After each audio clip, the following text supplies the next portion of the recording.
Koko Prabu, Koko Prabu Jimat Semban kula, Koko Prabu Mangayawan kula. Sampun dadosaken cuwaning penggalih. Jengandika Koko Prabu, kula boyongi wonten negari Ngastina dinten sak mangke. Boten benten kalian lampahan ingkang sampun nglambah. Pendak-pendak ingkang rayi nglempahaken sangganing para sepuh. Pendak-pendak ingkang rayi ngawontenaken pasewakan ingkang bene kaladat ingkang sampun boten sanes kejawi namung rembak dhateng para Pandhawa Koko Prabu jagat Dewa Bathara jagat pangestu kula. Yayi jejering kula menika tiyang sepuh nyatanipun pendak-pendak kula katimbalan sowan wonten negari Ngastina pengajaping manah kula wiwit kula bidhal saking negari Mandura prapteng negari Ngastina.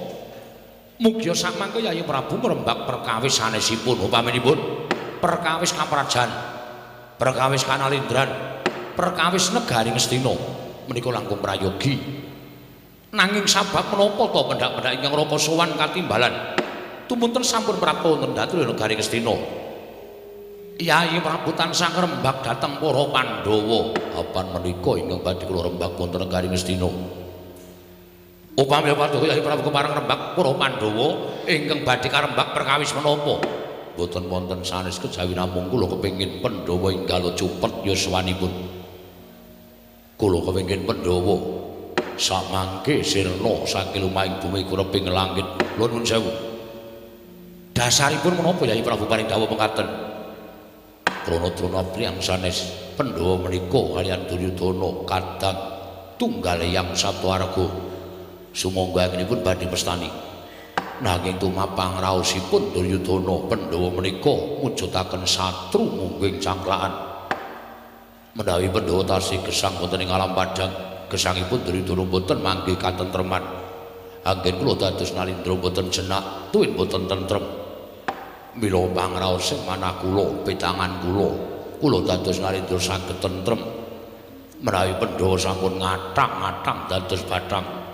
Menawi Pandhawa sampun sirna, menawi Pandhawa sampun boten saged nyawang gelaring jagat wiwahe seming rembulan Koko Prabu Wilatala. Jagat wasisaning Bathara wayang tur jagat. Yayi, kula nuwun sewu. Estunipun menawi papan parpatan agung titigal nggan menika kinarya ngrembak anggenipun Paduka nggadahi raos gething keburu sengit dhateng para Pandhawa tumunten. Waya sing pangandika Paduka Yayi Prabu paring dawuh Pandhawa urip panjenengan boten sekeca anggenipun lenggah dampar ke Prabu ning Ngastina. Menawi Pandhawa tasih gesang panjenengan boten badhe ngraosaken tentrem dados Nalindra. Yayi, nuwun sewu. Nalindra ngendika menika kedah mawi pengatos-atos. Takosipun sampun ngantos dipun mirengaken dhateng para kawula minggahing para nayaka lan punggawa. Satemasa menyebat yen to Yayi Prabu menika nuwun sewu Nalindra ingkang pambegipun singlar saking kautaman. Ketitik kula nuwun sewu. Pandhawa mboten nate gawe kisruh, Pandhawa mboten nate gawe rame wonten negari Ngastina. Pandhawa mboten nate ngogreh-ogreh kanalindran Paduka. Nanging pendak-pendak Paduka ngawontenaken pasewakan menapa to sababipun wiyosing pangandika Paduka Yayi Prabu cetha tur kapireng sangganing para nayaka menawi panjenengan kepengin Pandhawa menika sirna saking lumahing bumi kureping langit. Yayi, menapa boten lingsem? Menapa boten Paduka menika kuwatir menawi para kawula menika sami ngraosi dhateng Paduka Yayi Prabu Duryudana? Badhe kula singitaken sedaya sampun sami prisa. Menawi Duryudana sak kurawanipun menika boten gathuk, kula boten mathuk kaliyan para Pandhawa. Pandhawa menika tumrap kula satru, Pandhawa tumrap kula menika mengsah. Mila boten perlu kula tutupi malih. Pandhawa tetep kula anggep mengsah. Mila dinten menika kelempakaning para priyagung wonten madyaning pasewakan namung badhe kula ajak pirembagan kados pundi caranipun supados Pandhawa menika ngruput anggenipun sowan kersanipun pangayaranipun Gusti Akarya Jagat. Nuwun sewu. Bloko suta blak utang terus terang mboten badhe kula tutupi nglungguhi Baladewa menika dados wong tuwa. Menawi kula nderek pirembagan wonten madyaning Datulya menika ateges kula menika mboten saged nglenggahi jejering wong tuwa. Sinengguh Baladewa menika banci di Banciladan. Mila menawi wonten marapatan agung negaring Astina menika ngrembak babakan patine para Pandhawa, kula boten badhe tumut-tumut. Kula boten badhe nderek pirembagan madaning datu ya menika. Menawi dipun keparengan kula namung badhe midhangetaken kados pundi lereking pirembagan ditenggelangan menika Yayi. Prabu wonten dawuh. Menawi ngaten kula Prabu menika boten tresna dalem Pursata Kurawa. Menawi ngaten kula Prabu menika anggenipun ngayomi dhateng Kurawa menika namung dukuwining lair. Nanging batos panjenengan boten ngayomi dhateng Kurawa. Menawi ngaten cetha nadyan pendak dinten panjenengan menika rawuh wonten negaring Astina. Bebasan kadidine angem muli dhateng Pursata Kurawa miwah ingkang rayipun Duryudana. Nanging batos panjenengan kula Prabu sumendhe dhateng para Pandhawa, ngrangkul dhateng para Pandhawa. Sumangga anipun badhe mestani. Sumangga anipun badhe ngestani Baladewa menika lambe atine kepriye menika sumangga dhateng Paduka Yai Prabu. Nanging tumrap kula kewajiban tetep kula tindakaken. Nanging kula warga nggih boten badhe kantun jaragan tumrap kula Pandhawa lan Kurawa menika sami-sami kula warga. Menawi ngantos kula menika ngawrataken setunggalipun mangke kula dipun sebat wong tuwa sing ora iso adil tumrap kadang-kadange. Mula nyuwun pangapunten badhe dipun wastani menapa kemawon kula nderek. Kula nderek. Dipun wastani Baladewa menika lair wonten ing Astina batin wonten ing negari Pandhawa, kula ya manut. Dipun wastani kula menika ratu sing ora duwe jati diri, kula nggih monggo. Namung anggen kula kendel menika namung nampakaken dhateng gesang kula piyambak. Sampun ngantos gesang kula menika kelepetan dedosan. Ing nyatanipun bebasan kula menika mboten dahar nangkanipun ing gabul pulute. Nggih. Paman Haryo wonten dawuh nggih. Menawi saking pamrayognipun paman kula sejenar kados pundi? Nuwun sewu. Menawi paduka ngrembak babakan para Pandhawa menika mestinipun dipun taliti langkung rumiyin. Sinten to ingkang lair batos kaliyan panjenengan, sinten to ingkang boten lair batos kaliyan panjenengan, tegesipun ati karo lati ora nyawiji. Menika langkung dipun taliti langkung rumiyin nggih. Sampun gegampil ngrawuhaken para pinisepuh, sampun gegampil ngrawuhaken para kadang menawi saknyatanipun pinisepuh lan kadang menika kala wau boten mathuk tuwin boten sarujuk kan pemanggih paduka anak Prabu Ngastina. Mila benjang malih mugi ya kapitang ingkang langkung permati. Nggih, gandeng samangke sampun kebacut. Boten dados menapa. Paman Haryo Klaturi asung pamrayogi paring pangandikan. Kula kepengin supaya Pandhawa ndang cepeta umure. Aja nganti pinardawa uripe ning alam padang. Menawi saking pamrayogipun Paman Haryo sekuni kados pundi? Kula nuwun sewu nggih. Menawi paduka ndang bab ingkang menika prasaja kemawon kula dereng tata-tata rakit. Inggih menika karti sampika ingkang jimet tuwin memet supados dados sarana pejahipun para Pandhawa margi kedah kebaing pengati-ati.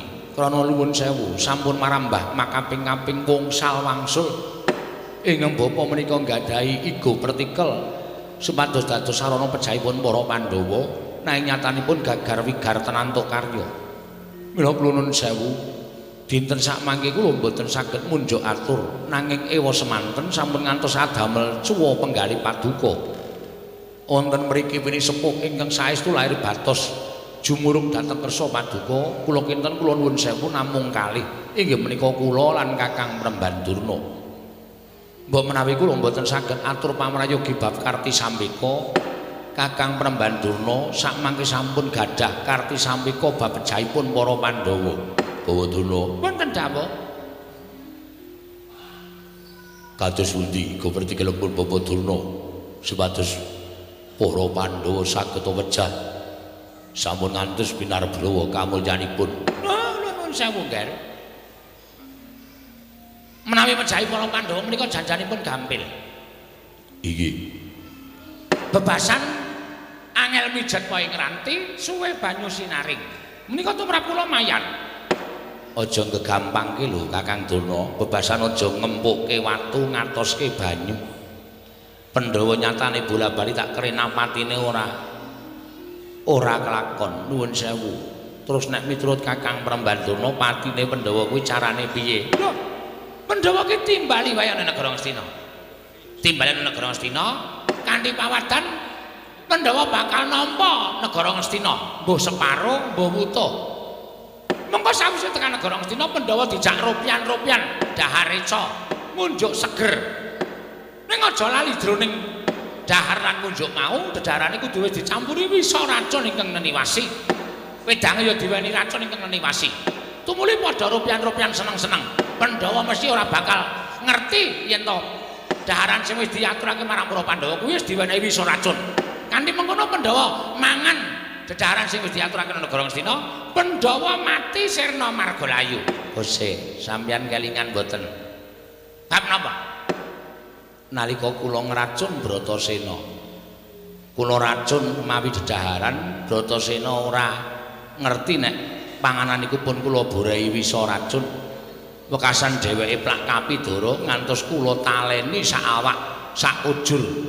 Kula banduli watu, kula cemplungke wonten ing sumur upas. Nek hitungane nalar Bratasena mati, mesti mati, ning nyatane mboten. Bratasena ora mati malah entuk tirta rasa kundha. Kanugrahaning saka Sang Hyang Ananta Boga, sapa sing ngunjuk entek sak kendi kekuatane wuwuh 100 gajah. Mongko Werkudara nalika semanten iso ngombe entek 8 kendi. 8 gendang napa 8 kendi? 8 kendi. Mula Werkudara niku kekuatane wuwuh 800 gajah nek ngamuk. Dadi nek miturut kula iga pertikal sampeyan iku mbebayani. Ya nek Pandhawa ora ngerti, nek ngerti terus ngamuk teng Ngastina. Sinten sing kapitunan?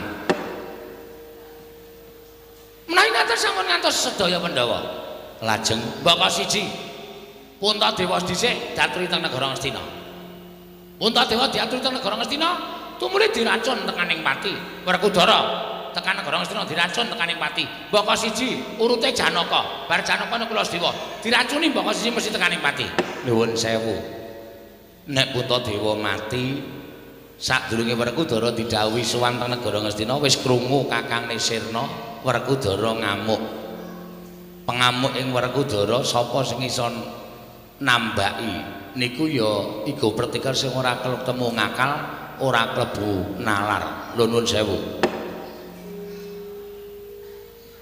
Pandhawa dinampake mangke riyen. Niki ya angel padake mikir kaya ngaten iki. Pandhawa diobong ta negara Ngamarta. Nuwun sewu lho sampeyan iku nek diwigo kok kayane gampang banget. Ana tetembungan wit gedhang awa pakel. Teng pundi niku? Lho, mboten teng pundi niku utawa basa sing ngandhake wit gedhang awa pakel omong gampang ning nglakoni angel. Mbah inggih sampun sembrono to Kakang. Oh, sejatosipun ngaten lho cicune. Pripun? Sejatosipun ngono sewu kula badhe matur ning kula ajri. Ajripun sebabe menapa? Iya, perkawis ajri mergi menawi atur kula sak mangke badhe nyendu. Tuwenan nyenggol dhateng priyagung lenggah wonten negari Ngastina. Nuwun sewu, niki parepatan. Perkara bidaning penemu menika wis lumrah. Tumrap kula jarine wong pinter padha nyebutake jroning pirembugan menika bidaning penemu mujudake satunggaling kaendahan. Mula kula aturi paring dawuh, nek beda penemu ora kena nesu. Nek nesu tegese urung iso dijak pirembugan ing apik-apik. Ngaten nggih, Dik? Nggih. Nuwun sewu, jane Pandhawa niku gampang dipun pejahi. Pandhawa niku gampang dipateni. Ning gandeng wonten ingkang ngomong, Pandhawa menika wonten ingkang ngayomi. Lah menika lho, ingkang ngayomi menika ingkang gadahi kekiyatan tumraping para Pandhawa. Mula Pandhawa menika handayeng bawana. Pandhawa menika teguh timbul lair lan batosipun amargi Pandhawa menika wonten ingkang angampingi. Pandhawa menika wonten ingkang ngayomi. Ngaten nggih Kakang. Nggih. Sapa sing ngayomi Pandhawa, sapa sing ngampingi Pandhawa? Pandhawa iso tekaning pati wonten ingkang ngayomi sarta ngampingi Pandhawa menika kedah dipun sirnakaken langkung rumiyin. Alit dipun sirnakaken ageng dipun musnahaken. Sampun ngantos tiyang kang ngayomi dhateng para Pandhawa menika gesang tansah cecaketan kaliyan para Pandhawa. Sapa sing ngamping-ngamping Kakang? Lho, panjenengan boten ngerti. Pandhawa menika duweni Panakawan ingkang ampuh kegila-gila. Bebasan jimat ingkang bisa ngucap, pusaka ingkang bisa kandha. Mboten sane kejawi namung Semar Badranaya. Semar niku tok derajate kaceplik. Ning nuwun sewu lho, menika pamong agung. Menika pamonging para satriya. Sapa sing caketan karo Semar sing lali dadi eling, sing bengkong tumuli dadi jejeg, sing tumindak ala tumuli dadi tumindak apik. Menika daya kekuwataning Semar Badranaya. Mula ora ana Pandhawa menika tansah kinayoman dening Sang Hyang Ismaya. Tego timbul luputing lara ora kena bilahi menika para Pandhawa. Saman ngerti dhewe to. Jaman bali segala-gala Pandhawa diobong, kudune Pandhawa wis tekaning pati. Ning gandeng caket karo Semar, mula lolos kaya baya geni. Nalika Werkudara piran babat Wanamarta, sampeyan ya prisa. Wanamarta menika wana gawat liwat pingin kepati semut-semut ngatati mati jalma mara keplayu. Alon-alon to Kakang. Ora usah kesusu. Wanamarta menika satu mara satu mati jalma mara keplayu tumrap kula ngaten. Nggih. Ning nyatane gandeng nuwun sewu Pandhawa menika dicedhaki karo Semar. Pandhawa tansah caket karo Semar. Nyatane Pandhawa ora tekaning mati wonten ing Wanamarta ning malah entuk negara ingkang endahe kaluka kaya Karang Kaendran nggih menika pun Ngendra Prasta. Nggih. Niku kabeh dudu kok kanugrahan tumraping Pandhawa. Ning niku merga dayane Semar. Sing pancen iso dayani sapa ingkang caketan karo Semar Badranaya? Ngoten nggih Kakang. Nggih. Lajeng lelampaning kesanesipun marambah makaping-kaping sampun nyariosaken pendak-pendak Kurawa budidaya materi para Pandhawa. Mesti gagar wigar merga Pandhawa tansah sumandhing dhateng Semar. Ning kejawi saking menika ugi wonten Nalendra ingkang tansah caket kaliyan pun para Pandhawa ingkang ugi dados pamomong pujangganing para Pandhawa. Nalendra ingkang tansah caket sampeyan mangandika. Sinten Kakang? Oh, mboten badhe kula aturaken. Awit menika mbebayani menawi ngantos kula aturaken saged ugi wonten ing madaning Parawatan Agung menika mangke dadi geger. Mergi nuwun sewu Dewate, mergi nggih. Menapa nggih? Anu, menapa? Pun to, mboten sah wedi. Sampeyan niku mang paring pangandikan, "Oh, Duna." Wonten dawuh nggih. Ingkang gadhahi panguwaos wonten negari Ngastina menika kula. Sampeyan kula paringi purba wasesa mang paring pangandikan sapa sing kudu sirna dhisik sadurunge Pandhawa tekaning pati. Merga wong-wong niku sing ngayomi marang para Pandhawa. Nuwun sewu, Ken. Lah kok samangke kula nuwun sewu radi sami bundel penggalihipun. Menika ngrembak perkawis menapa? Wong nyatanipun sampun cetha. Pamonging Pandhawa menika kalih. Setunggal Semar Badranaya. Nuwun sewu kok kalih menika wujud Nalendra. Kula aturi paring dawuh Nalendra sinten? Oh, nggih, panjenengan kok mboten dong-dong. Panjenengan kok mboten jelas-jelas. Sampun aturaken bilih Nalendra menika cetha, mboten ate pisah kaliyan para Pandhawa. Mbok paring pangandikan to Kakang Durna ampun diubeng-ubengke. Gek napa perlune mangendika ratu iki ngoten. Oh, Dik Pati sampean kok kian mangan brutu. Bundel pikiran sampean. Sapa ya? Sapa to mang pikir to? Nalendra ireng cemani. Nuwun sewu. Sampun paham mboten? Nalendra ireng cemani nggih menika sapa? Ah, penyari kowe ngendikake Prabu Kresna kok angel Raja Majama.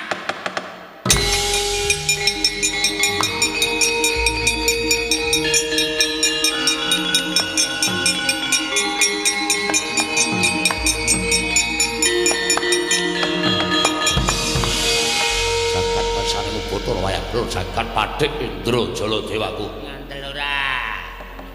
Wis pathik to. Oh, Dik Pati ki senengane mancing. Bareng ana kanan kaya ngene iki terus piye? Kanan kaya ngene iki piye iki? Badurna. Bapak Durna. Kula wonten dawuh nggih. Radi Majeng. Nggih. Ngestakaken dawuh. Sampun mriki kemawon. Nuwun sewu kula tak nuwun prisa. Mang cedhake ampun mang tutup-tutupi. Nggih, nggih. Sampeyan wau maring dawuh yen to iki dadi pangayomaning para Pandhawa ingkang bakal iso ngayomi marang para Pandhawa niku wujuding Nalendra karo Semar. Nalendra wau sinten? Kula tak takon karo sampeyan mang cedhake. Lek kula midhangaken sampeyan Bawadura kala wau dening Patya Cetha, dening Patya Gamblang. mula mangcethake Ratu Ireng Cemani wau sinten? Oh, panjenengan nika ya aneh-aneh kok. Dadak takon barang menika menapa? Lha nuwun sewu, ingin dados Narendra pengayomanipun para Pandhawa menika ora kadang panjenengan piyambak to? Lho, kadang kula sinten? Kula dereng ngertos. Dereng ngertos napa ngapusi? Kula dereng ngertos. Kula dereng ngerti. Ingkang rayi nata Ndarawati. Inggih menika Prabu Bathara Kresna menika dados pengayomanipun para Pandhawa. Inggih, krana Prabu Kresna lan Semar menika Pandhawa mboten saged dipun pejahi, Pandhawa mboten saged dipun damel sakit, Pandhawa mboten saged dipun damel lara utawi pejah krana wontenipun Sinuwun Ndarawati lan Semar Badranaya. Ateges panjenenganipun Bapak Durna menika lerekipun Pandhawa iso mati nek ratu karo pamonge mau disingkirke. Ngaten. Nun. Ateges panjenengan gadahi pemanggih Pandhawa iso tekaning mati. Nek Ratu Ireng Cemani karo Semar disingkirke. Ya ngoten lho. Nggih. Lah pripun to? Kula salah. Lho nek tak takon. Kresna menika sinten? Kresna menika Ratu Ndarawati. Saliyane Ratu Ndarawati, Kresna menika kadangipun Setyaki. Saliyanipun Setyaki, Kresna menika sesembahanipun Patih Udawa. Pripun das pundi? Aja guyon lho Kang, kowe iki didukani kok malah sembrono. Sing dikersake anak Prabu Ngastina menika sampean mangwangsulan sing apik. Sing kula takoke mboten niku, ning Kresna menika sambung rapete apa karo Baladewa? Ah, menika rayi panjenengan. Saniki kula takon karo sampean. Nek sampean duwe adi, monggo adine bakal dikrenah patine. Adine bakal diancam patine. Oh, mesti mawon kula mboten trima. Wong sing arep ngancam patine adi kula menika, wah, upama manungsa, pun kula jotosi, kula jejeki nganti ora iso apa-apa. Menika tumrap kula. Lah gede iso omong. Lah nggih. Lah gede sampean iso omong. Lho lah nggih kok iso omong kecilik iso omong. Lah kersane pripun to? Menika kanthi dene sowanipun Panakawan Petruk. Ingkang sowan wonten negari Ngastina. Lah iki kok malah ngane-aneh. Kakang Durna. Pripun Dewate? Petruk kalian Bagong sowan wonten negari Ngastina. Oh, dasare wong ora duwe. Dasare wong sekeng, wong melarat. Saura-urane nuwun sewu nggih, Petruk sowan menika mboten badhe gesek, tertentu namung nyuwun paring-paring. Lajeng kaparingana, Petruk, kowe butuh apa? Mangke menawi Petruk lajeng matur tumuli kaparingana. Dana Prabaya butuhmu pira? Yen kowe butuh sumbangan, sumbanganmu kowe njaluk apa? Terus diwenehi, terus kon lunga. Mboten pantes menawi ngatasipun menika Datulaya papanipun para her-her, papanipun para luhur, papanipun para winulya kok ming dienggo drajikan kere-kere kados ngaten menika. Piye, Gong? Santai. Rasa kesusu. Apa wae dhewe iki wis wangun dadi wong ngemis lho. Ketoke wangun. Dengkulmu ya ora. Lah iki sowan kok tiba-tiba Begawan Durna kok ngendikane kaya ngono. Durna iki suarane atos terus. Ora usah tok gagas, wis santai wae. Wis gak matur apa perlune. Gitu. Wonten dawuh sinuwun. Padhararja sak praptamu. Tansah pinanganing kawidadan ring sambikala bekti kula kunjuk sinuwun. Ndak tampa pangestu Tampanono. Kula pun dinggo jimat paripin dayana ning kasantosan. Petruk padha slamet sak praptamu. Regana Pati Sengguni wilujeng bekti kula kunjuk. Iya Petruk. Tak tampa pangestu Tampanono. Panakawan Bagong Padhararja sak praptamu. Berkahipun sinuwun Prabu Duryudana wilujeng sowan kula. Bekti kula kunjuk sinuwun. Iya, Bagong tak tampa pangestu Tampanono. Kula pun dinggo jimat paripin dayana ning kasantosan. Bagong padha slamet sak praptamu. Pangestripun Rekyana Pati Sengguni wilujeng bekti kula kunjuk Rekyana Pati. Iya Bagong tak tampa pangestu Tampanono. Kula pun dinggo jimat paripin dayana ing kasantosan. Oh, Petruk kantong bolong padha slamet sak praptamu. Slamet ora peduli apa kowe. Lho. Kok maksudmu kaya ngono? Apa kowe ora nyawang to Begawan Durna kuwi suwijining brahmananing Narendra. Aku ki piyayi kowe dibagekke kok. Ucapmu sampeyan dhewe. Napa pun pantes nek wong kaya kula niku sowan ratu kok minganane ming ngemis. Kula tak takon karo sampeyan. Apa Petruk iku kondang nang sowan piyayi luhur, apa kondang Petruk ki nek sowan wong duwe ming arep jejaluk. Apa kondange kaya ngono? Mestine kaya ngono kuwi wong ora duwe iki nek sowan karo wong duwe mesti mengkan jejaluk. Ning Petruk ora kaya ngono kuwi. Alah, ora usah dadak silak karo atimu. Nek pancen jaluk-jaluk kok. Mun sewu, Mbah. Sampeyan iku senengane ngendhak karo gunaning jalma, senengane sampeyan iku ngidak karo sak pepadane. Kula ora seneng nek carane kaya ngono kuwi. Mula nek sampeyan mbageke kula, nuwun sewu nek kula ora wangsulan mergo sowan kula Petruk niku apik-apik kok teng mriki memang suarane elek, dadi atine Petruk mangkel karo sampeyan. Lho, nek mangkel arep apa kowe? Kowe nek mangkel arep apa? Ya ana pendhita aplotroke kathoke tenan lho. Truk, sing sabar. Aku ora omong to. Biasane sing ora sabar iki aku ning aku saiki sabar. Oh, kok iso sabar? Mangan ayam goreng. Oh ayo. Aku saiki wis iso sabar. Ditampa pangestripun men Banduna wilujeng bekti kula kunjuk. Tak napa? Pangestu Tamanana. Nggih. Rada mangkel sajae. Bagong kowe ora arja. Pangestunipun Begawan Durna Sang Maha Pandhita wilujeng bekti kula kunjuk Penemban.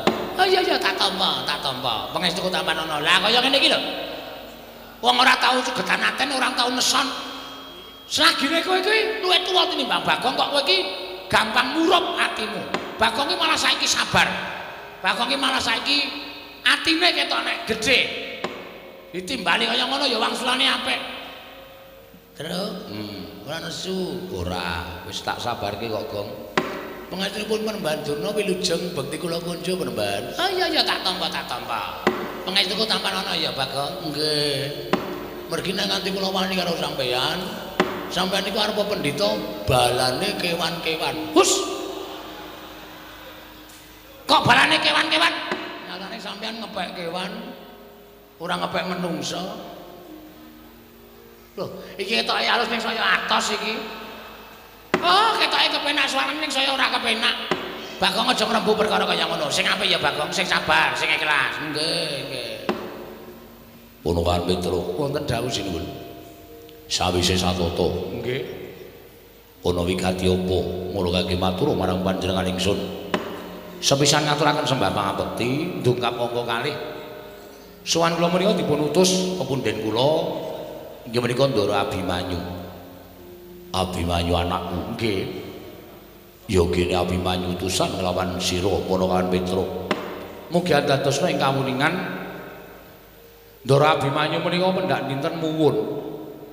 Krana kacariyos sampun wonten 3 jandra ingkang kelengganing dinten sak mangke menika pepunden kula Pandhawa 5 cacahe menika nilar negari Ngamarta mboten dipun mangertosi wonten pundi papan lenggahipun. Lah niki andadosaken sungkawaning kalih para putra klebet Ndara Abimanyu. Monggo mboten dipun mangertosi wonten pundi lenggahipun para Pandhawa. Ora ana baban ingkang menga, andha ingkang sumendhe, banon kang tinumpuk mboten wonten.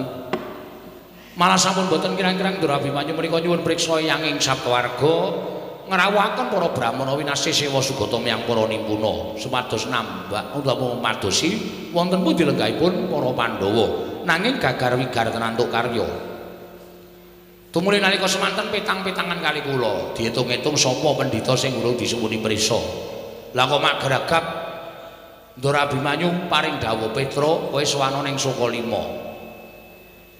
Gandeng Kanjeng Rama Kanjeng Wanjadipati kuwi duwe guru sing banget dibekteni. Mula nyuwun prisa karo Eyang Penemban Durna Pandhawa nilar praja kuwi lenggahe nang ngendi nek pancen iso nuduhake matur nuwun nek ora wis mangsa Baranga Petruk klepat kula nilar Tanjung Anom nganti kalih Bagong sowan teng negara Ngastina. Dados wigatosipun kula menika mboten gadhahi wigatos kaliyan Sinuhun Prabu Duryudana nanging nuwun sewu kula sowan mriki menika betah Begawan Durna. Mergi kala wau kula jujuk wonten ing Sukalima menika suwung. Mboten wonten tiyang babar blas lawange gembokan. Tumunten wonten cantrik sing matur kalih kula nek Begawan Durna sowan teng Ngastina. Wes kula jujuk sowan mriki. Mula nuwun pangapunten nggih sinuwun. Sowan kula wonten sanipun Sinuhun Prabu Duryudana menika mboten betah kaliyan panjenengan. Ning kula badhe nyuwun ngampil Begawan Durna mboten kitang namung sekedhap kemawon. Badhe kula suwuni prisa wonten pundi lenggahipun para Pandhawa dinten sak mangke menika. Nek Begawan Durna saged ngaturaken kula akoni nek pendhita pancen kondang monyor-monyor pendhita kalugengrat wasis wasiteng ngesi. Ning nek Begawan Durna ora iso ngaturaken wonten pundi lenggahipun para Pandhawa pun sarembug kalih Bagong wiwit dinten menika Durna kudu minggat saka Ngastina. Pun ngoten mawon atur kula menawi wonten lepatipun nyuwun pangapunten 1000 lepat nyuwun pangaksama. Oh Durna wonten dawuh nggih. Petruk matur kados mekaten. Bapak Durna sampun tanggap kula semanggaken kula caosipun Bapak Wasisa. Petruk pripun, Mbak? Kowe butuh karo aku to para kawan? Nggih. Bakal takon apa? Mbok penak jagongan niku adu arep. Ora kok ungkur-ungkuran ndak ora kepenak ning dirasake. Oh iya aku tak maju. Nuwun sewu kemarin kula majeng nggih. Kula semanggaken Bapak Durna. Durna ina panaringane rala majaring ratri. Linenggak jangganira kapisanan. Aneng perang Bratayuda.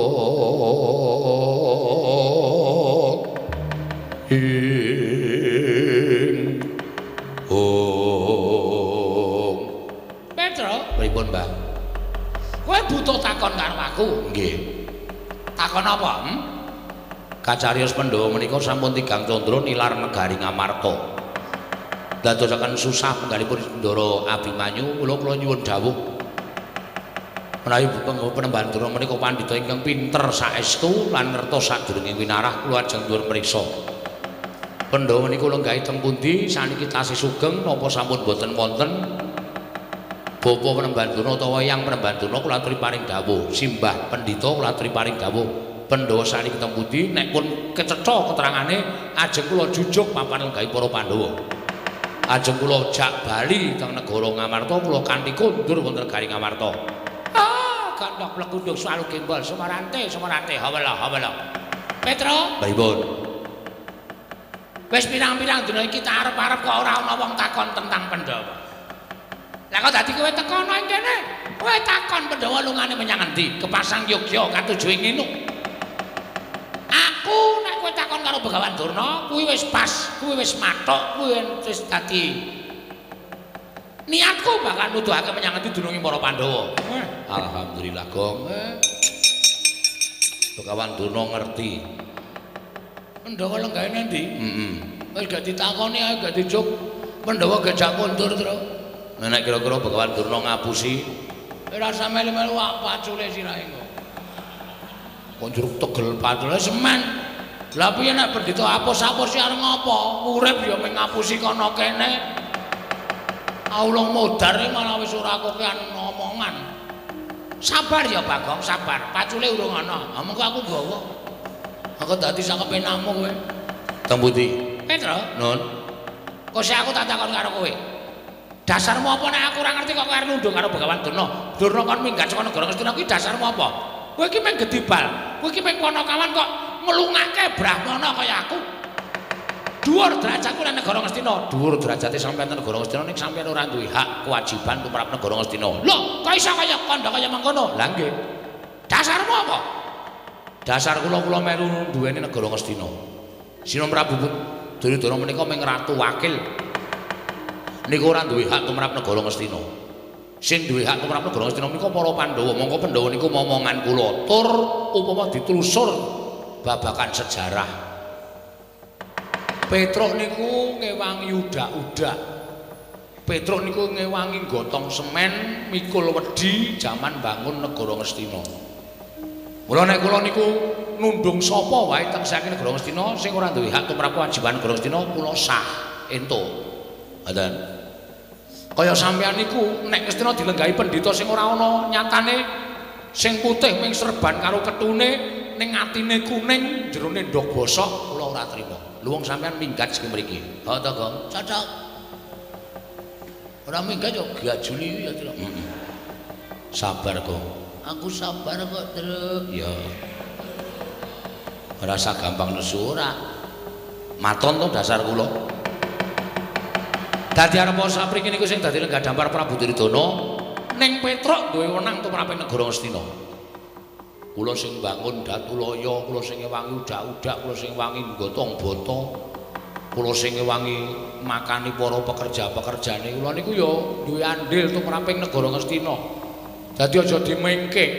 Sing duweni Ngastina niku mung para-para pengarep-pengarep boten. Pengarep niku duwe pikiran ning sing temandang ora ana apa arep dicor nganggo pikiran. Pikir, Mbah. Dan semanten ugi sing mikir ora ana nek ana sing tukang nyambut gawe ya ora mlaku. Mula loro-loro niki dadi siji. Aja diya diniya nek ora ana aku ora bakal dadi kaya ngene. Sakniki tembung kaya ngono disingkirke.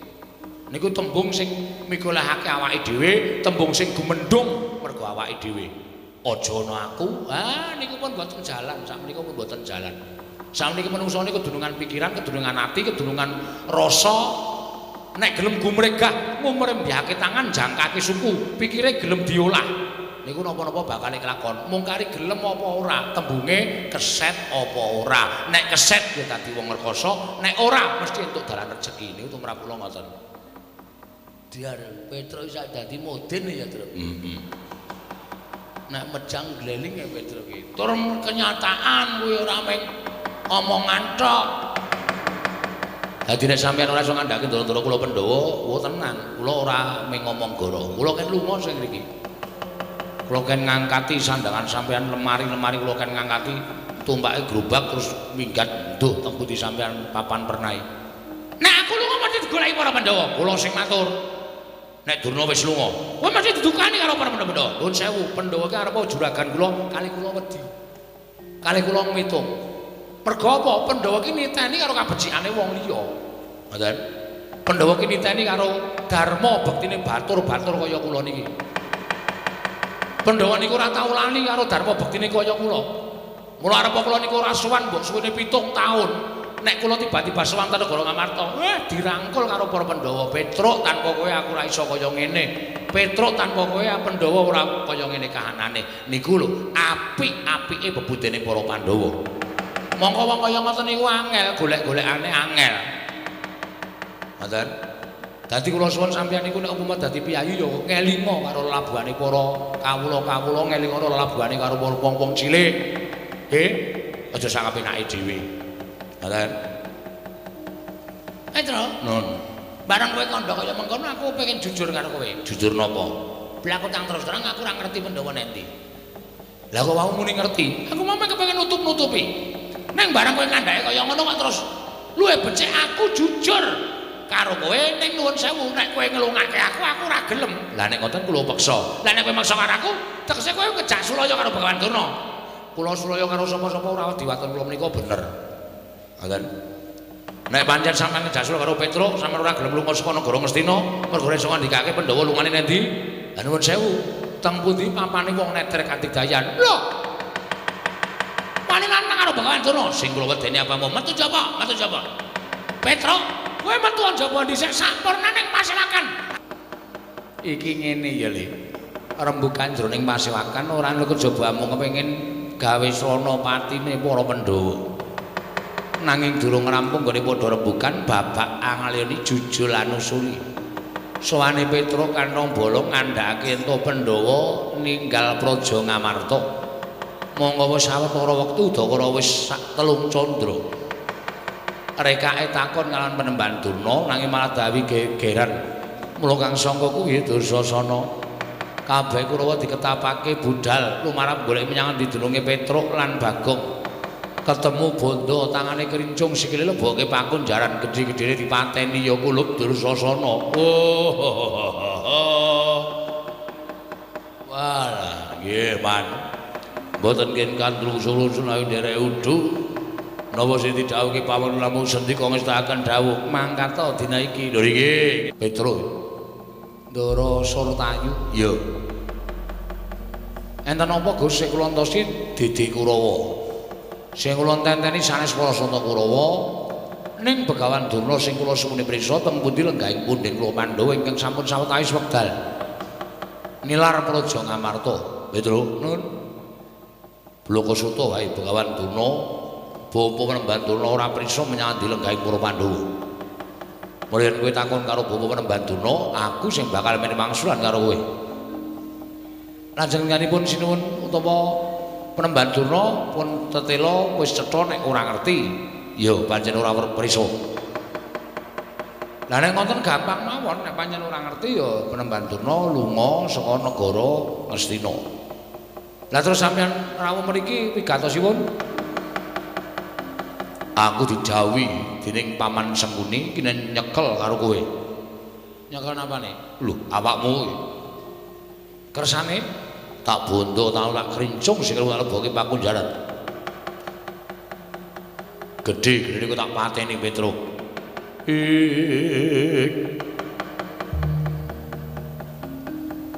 Kagat risangga pirang uri nangkul kinempit kempit dosa ngreknaning bawana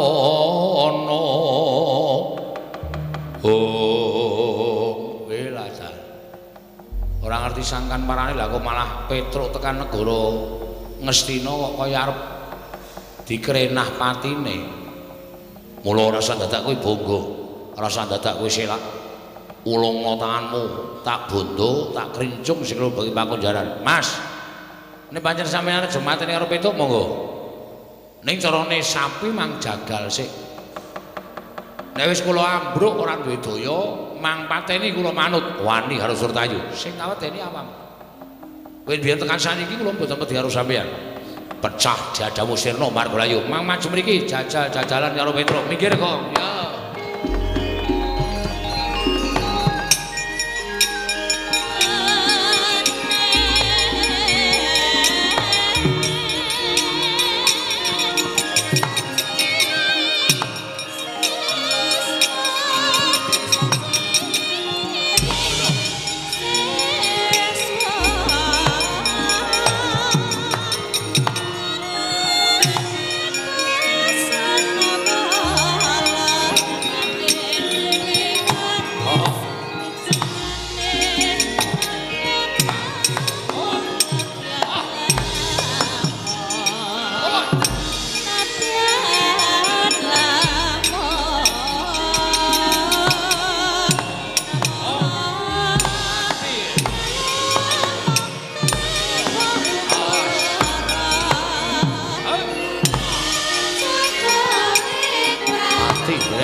jajalan Petruk ngobrak-abrik para Sata Kurawa iki malah sing ketok Bagong.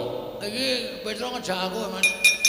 Nah aku ora tumandang karya, nah aku ora nyambut gawe dikira aku ora ngewahi karo Petruk. Lho, wani karo Kartomarma. Aja kok mek Kartomarma. Karto ndelosor aku. Wih, iki merganing patimu sirna dening aku. Ayo, panggau tak ayoni. Kene marganing patimu. Singalena praping laris Lakon dadi penjangkamu. iki merganing Iki lak wiwit sok kapan? Kok mek ngono-ngono wae. mati dening aku. Go gaceng sirahmu wae mau karo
Spiritus tak kaki Coca-Cola ombe. Dilalani. Waduh. Payah kowe. Kok kene, Tru? Iso kan leren ngono. Wong arep perang kok dadak gedhekke ati ngono kuwi ora entuk kon gedhekke ati. Oh, kapokmu kapan kowe? Ayo. Haji kono. Ngopo kok malah muring-muring dhewe?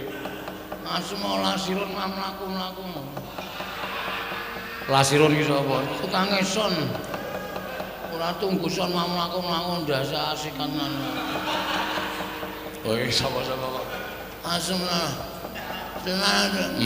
Tenan. Ayo kesel yo. Dadak mberi barang arep perang Kartomarma dadak werna-werna.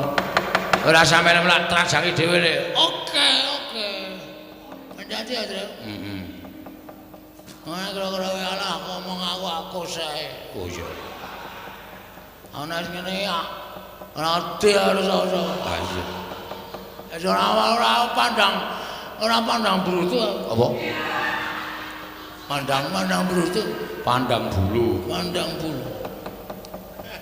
Aduh, mumet tenan aku. Ya wis usah maju, tak maju. Soalnya aku nek konangan mata keplak yo kok. Wong luwur ape kok dienggo. Ulung sawang. Sawangan aku. Ora dari nama. Ngono ae dari nama. Ya sono ke dangdut wae ning kene rasa perang. Nandang. Ajiker aku ditinggal dhewe. Awar turu ning pangkone sindan-sindan. Njur sapinake dhewe ora Arep ngusah-ngusah nang kene. Ben pengen. ya. Lah trajange dhewe le. Heeh. Hati-hati ya, Truk. Ya.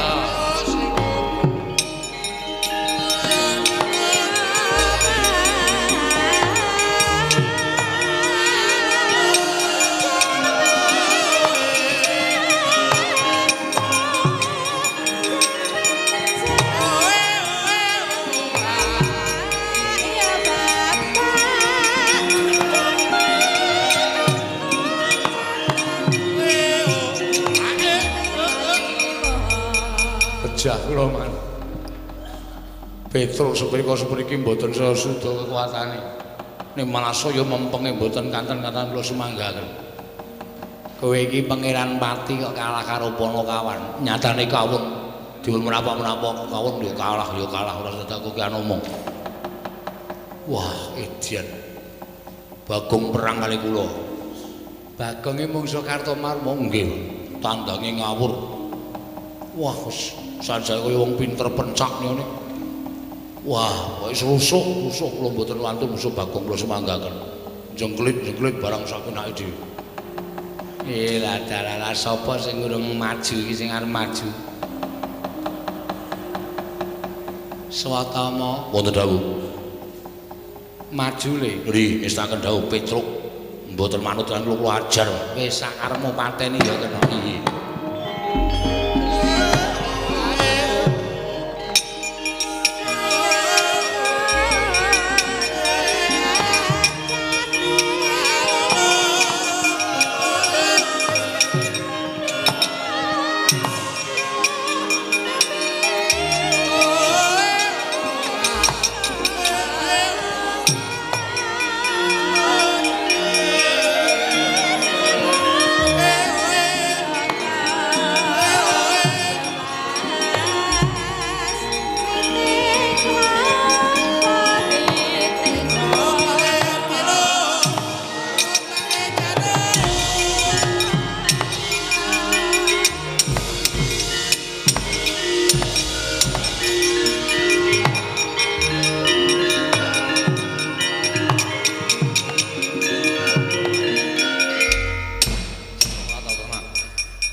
Menang karo Kartomarma, menang karo Raden Surtayu, musuh Swatama. Entuk musuh kowe.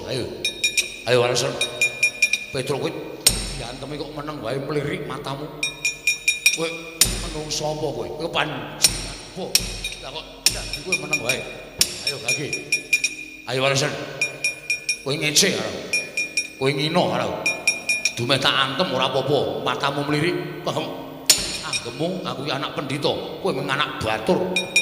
Diantem kok ora apa-apa malah mencicil mripate. Anggemu apa? Ayo, kowe malah suaraku.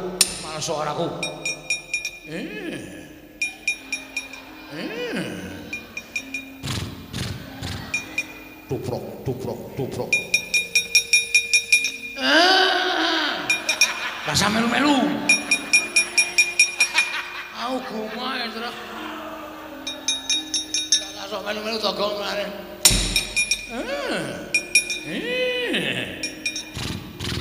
Tuprok. Kowe diantung kok malah hahi-hahi. Kowe malso kowe. Malso. Tuprok. Kowe anggap apa kowe? Ora sembrono kaya ngono. Aku ki anak pendhita lha kok dadi koyo diantem kok ingahi Tubrok das matos. Kowe iki diantem malah ingahi Eso, kowe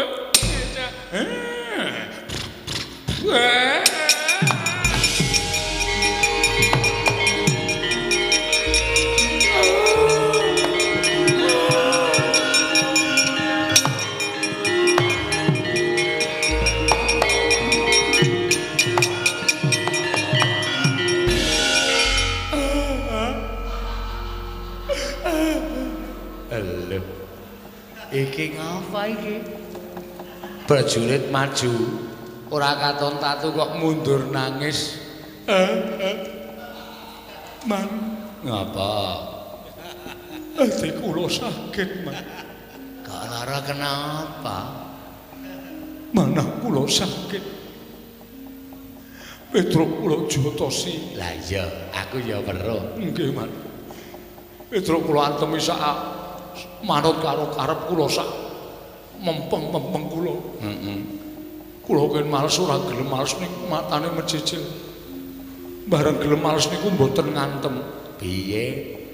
Ngenten iki, Man. Terus cangkeme ngenten iki. Terus sikile tuprok. Wonten niku, Man. Niku bola-bali niku suwe-suwe tak rasake ati kula saya lara.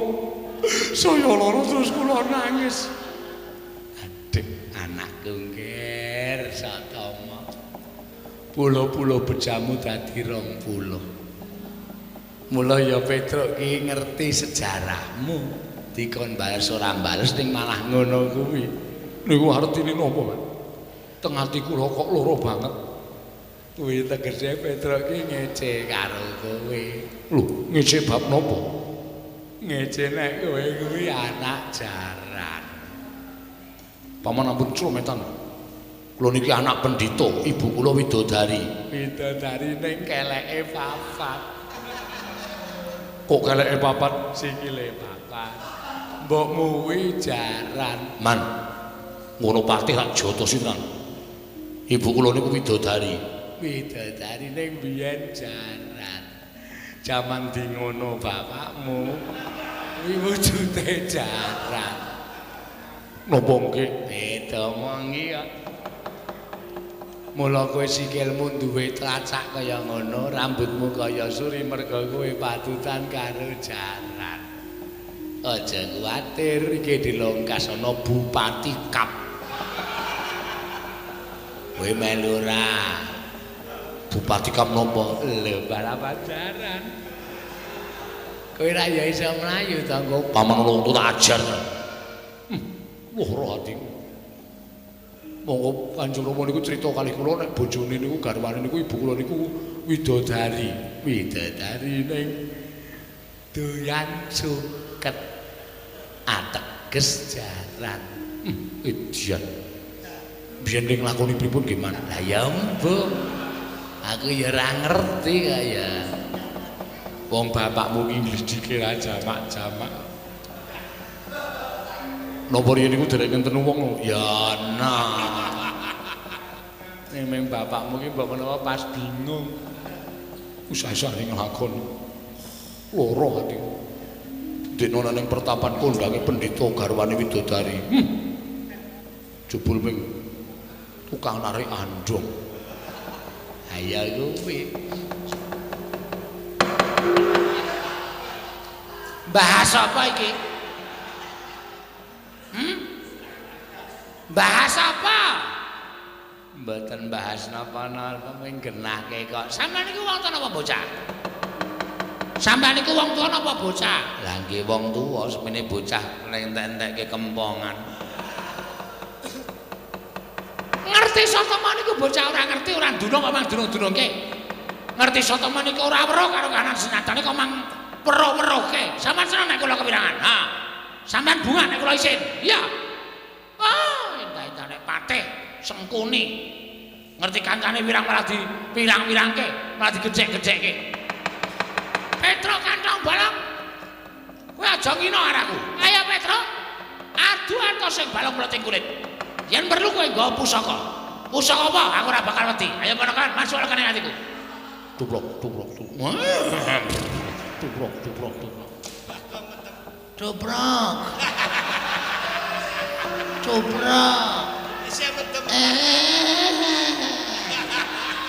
Tolong rungokna.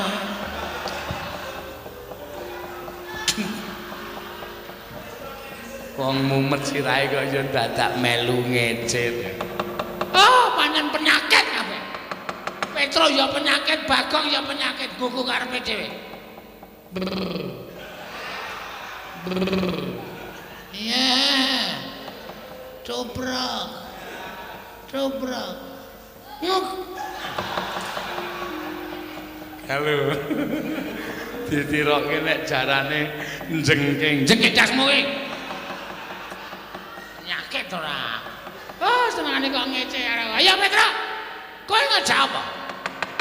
Kuat nadai Kyai Cunda maneh. Oh, lakon meguru karo kowe. 20 tahun kemarin. Tubrok.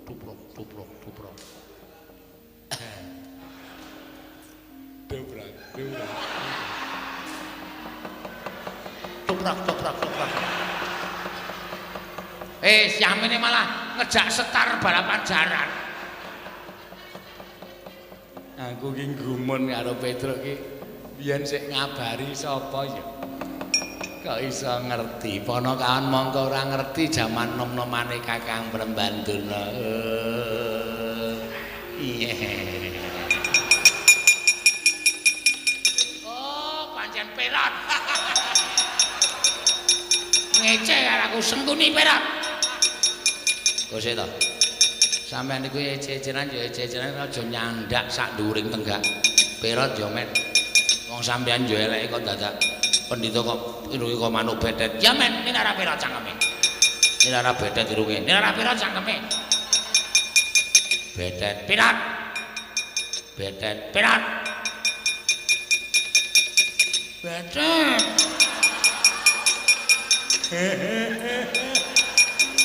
Bagong tak linggis dase tenan kok.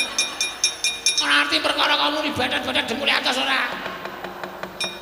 Lho, Bagong ngerti nek sampeyan iki pendhita kaya manuk betet. Ya betet sampeyan Perat. Betet. Tetrat. Arat. Durung muni kok wis diwangsuli ora. Aman cepet-cepetan ora. Perat. Oh, cah adil kae nek mrene ngece sampeyan nek merono mece kula. Menang-menang. Nggih. Diem. Nggih. Anggere sing ngece tendiangi sampeyan. Mboten, Mbak. Petro. Ayo. Mrene yo. Tandang ana betet. Aduh. Syukur. Ayo kowe ketuntu ora. Ora gelem mundur ning padukan kabetetan. Piye ya iki? Saya tak raup saya debaten. Nggih. Ndak ketuntut terus ora. Nek sampean mboten raup, kula percaya malah mangke sampean ming munamuni betet terus.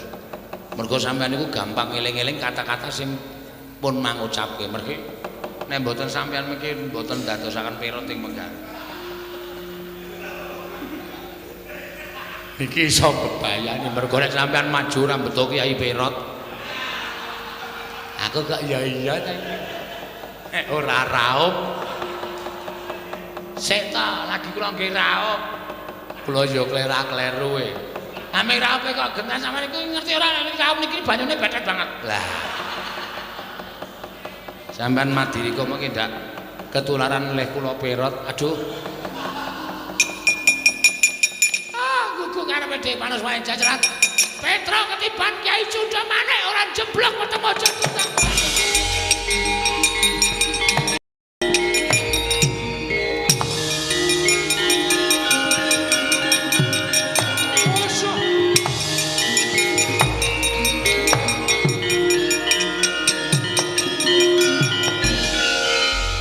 Oh lah, bukan dulu kok ngamuk tenan.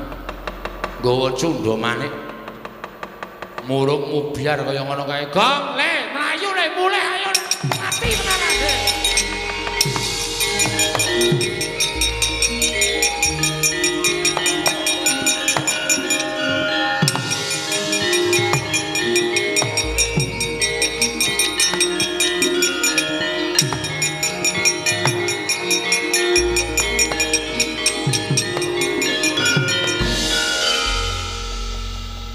Petro. Nggih. Oh diarah. Rono ketemu Durna, rene ketemu Sinuwun Mandura. Petro kantong bola. Gawe geger negara Mestra, menungsa wokan, glandang ning kono. Kelungkung.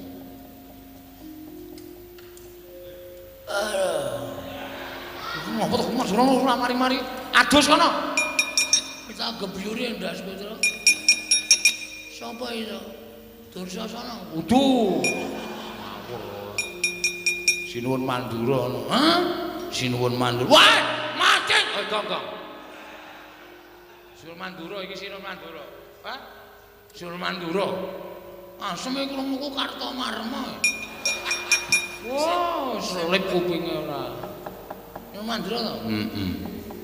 Mati awake dhewe. Hah? Mati. Kok iso? Durna saka kono, Sinuwun Mandura saka kene. Kono Cundamane kene Nenggala. Waduh. Iya terus. Ayo sembuh. Pasrah wae.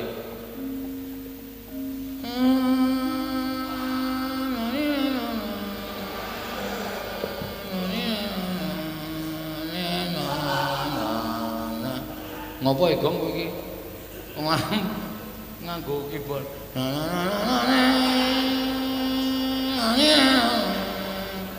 Kuwi lagu apa kuwi? Ratapan Anakti. Sedih ta, Tru? Iki nggo ngiringi awake dhewe modar. Oh. Betapa mujur nasibku. Malang, aku seneng mujur. Malang ya ora kena. Sampai nek mujur Lambingmu lah. Petro, nun. Saka ndi kowe? Saka Ngastina. Lho, ngopo saka Ngastina? Diutus Ndara Abimanyu. Abimanyu aku ngutus karo kowe. Wis seru ya omongane, Tru. Cetha nesu iki.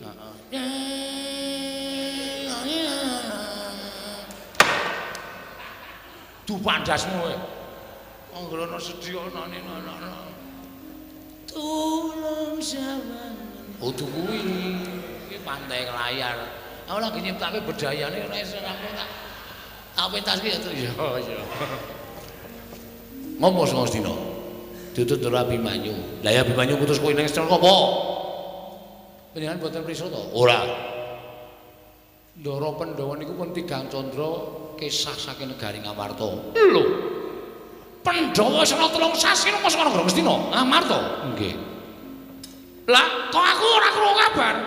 Mboten ngerti wong ya niku lelu meneng-menengan kok.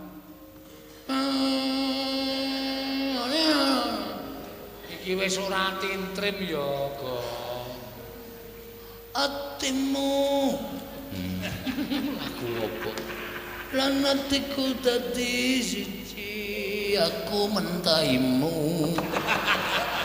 Mencintaimu, cine aja dirangi. Blok ora.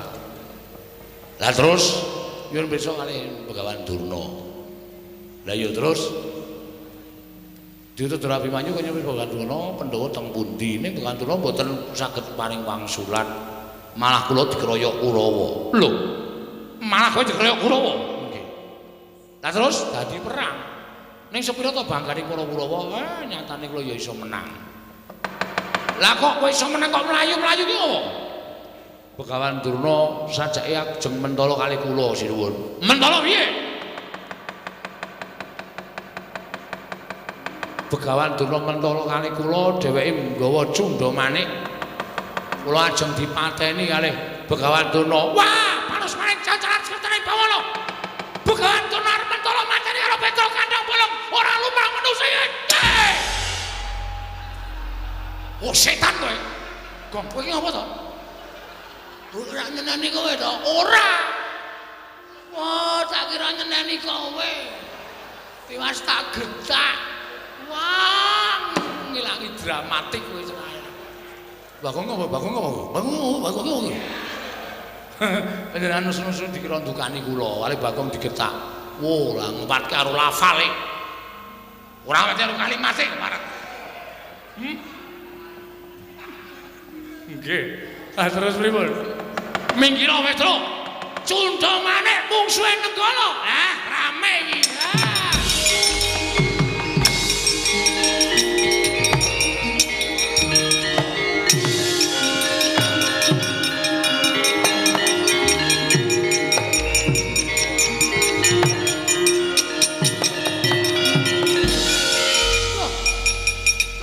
Prabu Mandura. Nggih.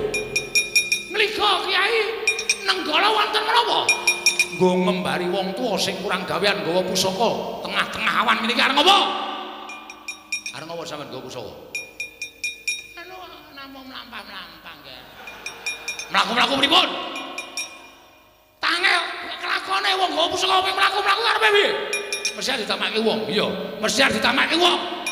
Nek ngoten ku ya arep namake Nenggala kene siadane menungso. Lho, sinten sampean? Lho, lepat kula napa? Sampean nggawa pusaka kula nggawa pusaka. Rasa kok yen gulung diduwa piye? Mboten ya. Mboten kula sampun ngakeni kelepatan. Singgahke. Singgahke. Dilebokke. Dilebokke. Kowe. Diwerangkake maksud kula. Oh nggih. Ah, wis malah konangan kaya ngene iki. Wong tuwa sampean niku lho ngerti, nggawa Nenggala arep mateni Petruk to. Nah, sing nggawa Nenggala sampean. Cundha maneh ajenge mateni Petruk to. Sir kula ngoten. Sare kula tak takon karo sampean. Nggih. Petruk niku sapa? Petruk niku Manakawan. Baladewa niku gedene sampeyan iki tau tate diwong karo Petruk. Baladewa niku iso dadi ratu mergo labuhane Petruk. Baladewa iso mukti Wibawa Cakrawati Mbau Dada niku mergo labuhane Petruk. Dadi nek ana sing arep nyekara karo Petruk, sing arep gendak sikara karo Petruk, sing arep tumindak ala karo Petruk, Baladewa ora trima. Nggih, leres menika. Petruk nika ya gedhe labuhe tumrap negari Mandura. Petruk menika ya gedhe labuhane tumrap paduka anak Prabu Baladewa. Mila sapa sing arep mateni karo Petruk padha karo wani karo Sinun Mandura. Lah, sampeyan ngerti? Ngerti. Lah kok sampeyan arep mateni karo Petruk?